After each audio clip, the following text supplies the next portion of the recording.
एक बार की बात है, यमुना पार एक गांव था। वहां बाबूलाल नाम का एक गांव वाला रहता था।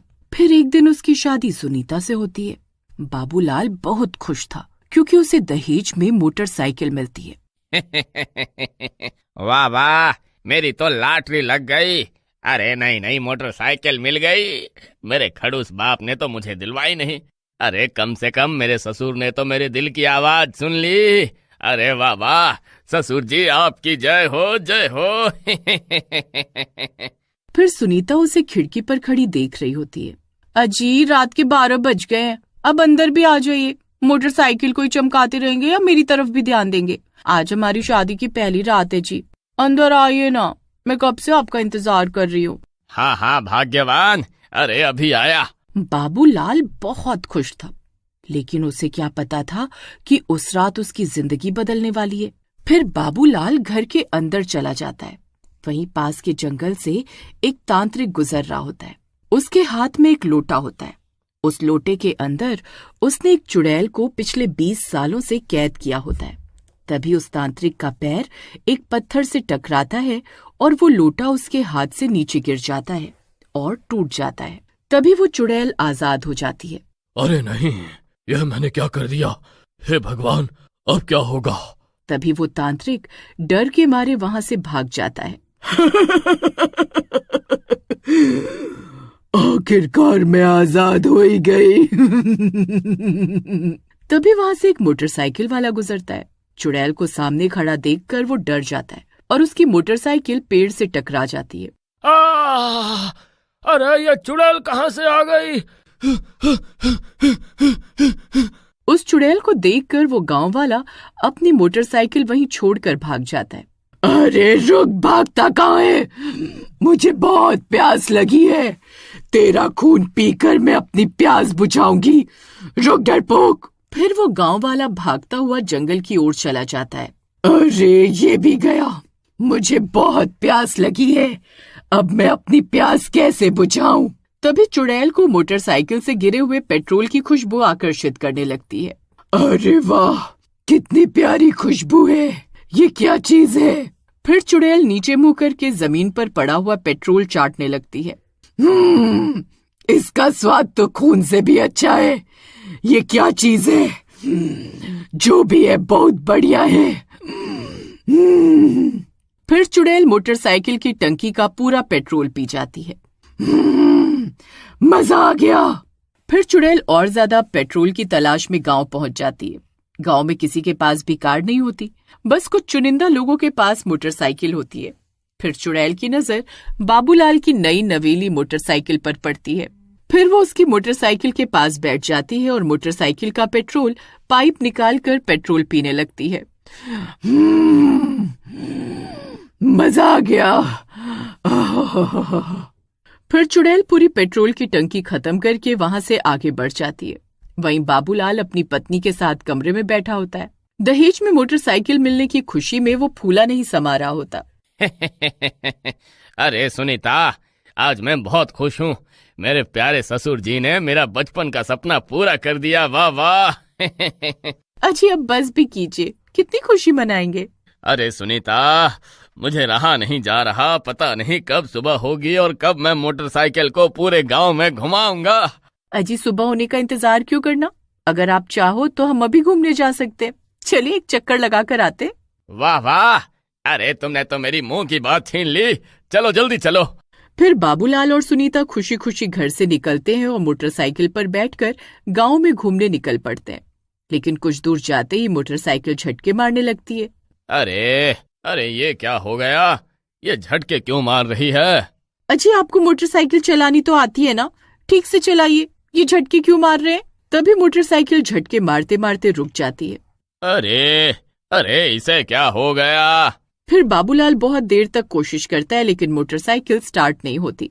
ओहो, मुझे तो पहले ही ससुर जी की नीयत पर शक था। पता नहीं क्या खटारा मोटरसाइकिल दी है, कुछ कदम चलते ही खराब हो गई। हाँ अजी खबरदार, अगर मेरे पापा के बारे में कुछ भी कहा तो मुझसे बुरा कोई नहीं होगा। अरे अब इस मोटरसाइकिल को खटारा नहीं कहूँ तो क्या कहूँ? कुछ कदम चलने पर ही खराब हो गई। सस्ता मॉडल खरीदा है ससुर जी ने पैसे बचाने के अरे नास मिटे, तू साइकिल पर ही सही था। तुझे तो मोटरसाइकिल दिलवानी नहीं चाहिए थी। मैं कल ही पापा को फोन करके मोटरसाइकिल वापस भिजवा दूंगी, फिर चलाना अपनी खटारा साइकिल। अरे प्रियतम, तुम तो नाराज हो गई। अरे मैं तो मजाक कर रहा था। फिर बाबूलाल मोटरसाइकिल हिलाकर देखता है तो उसे टंकी से पेट्रोल की आवाज नहीं आती। लगता है पेट्रोल खत्म हो गया है। ओहो, लगता है ससुर जी ने सिर्फ 10 रुपए का ही पेट्रोल डलवा कर दिया था, तभी 10 कदम भी नहीं चली। फिर जैसे तैसे वो मोटरसाइकिल को धक्का मारकर वापस घर ले आते हैं और थके हारे सोने चले जाते हैं। वहीं दूसरी तरफ चुड़ैल पेट्रोल की तलाश में पूरे गांव में घूम रही होती है।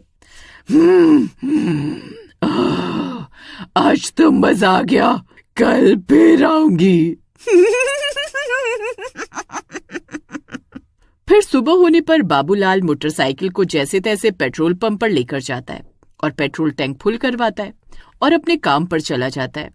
फिर आधी रात होने पर चुड़ैल दोबारा गांव में आती और बाबूलाल की मोटरसाइकिल का पूरा पेट्रोल पी जाती।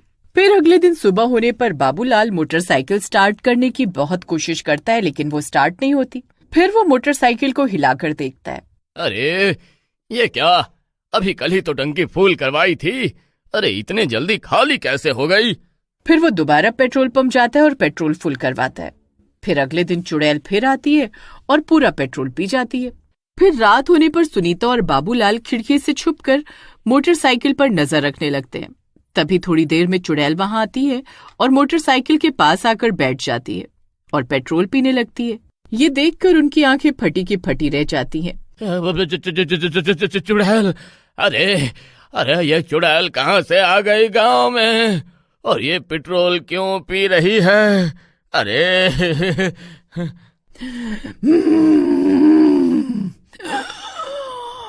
मजा आ गया। फिर चुड़ैल पूरी टंकी खाली करके वहां से चली जाती है। फिर उसके जाने के बाद बाबूलाल भागकर वहां जाता है।